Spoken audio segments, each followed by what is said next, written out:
Sarah Shares. Today is my first vlog ever and I'm super excited to get started. The quote of today is by Jim Rohn. It is, "Happiness is not something you postpone for the future. It's something you design for the present." Today we're going to be discussing handwritten letters. In the past few years, snail mail has been on a quick decline. Oh, buddy, you haven't gotten any notes.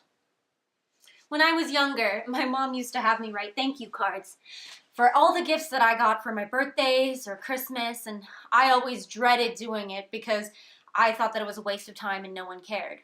I hated doing it. I didn't see the point.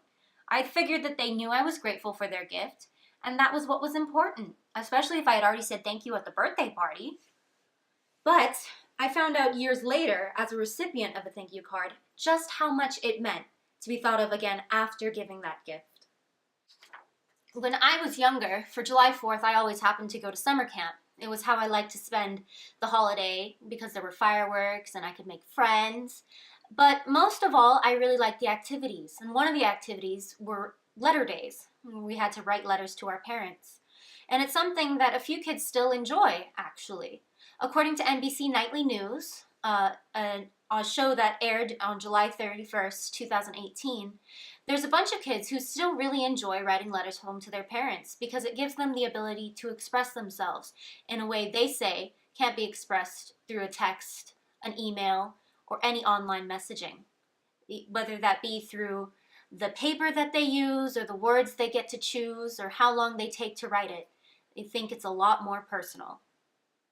There are a lot of excuses that people like to make to avoid sending letters, whether that be the expense of an individual card, or maybe the stamp, or maybe it's the time that they have to take to either take it to the post office or take it to the mailbox, or even just writing it. It's time that people think that they don't have.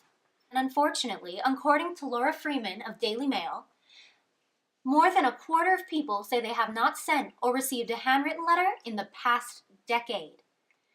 2/3 of those aged 25 to 34 use a pen fewer than 5 times a week. And 1/3 of that group of people say they rely on autocorrect. According to Bill Fletcher from The Scanner, there isn't much thought that goes into sending a message through social media, whether it be negative or positive. All you're really doing is sending a small intent and hitting send. It's not very personal and it lacks that loving touch. But just like Jim Rohn said in his quote, happiness is not something you postpone for the future. It's something you design for your present. And that means taking time to make happiness for yourself and for others. There are many different reasons you could write a letter. It could be to thank someone, to encourage someone, to reconnect with someone that you've lost touch with.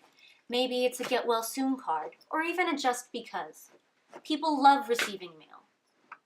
Sorry, my dog is spazzing out. Come here. Whatever the reason you decide to write, know that you're sharing love and happiness with whoever receives it. I encourage you to write today. Thanks for tuning in. See you next week.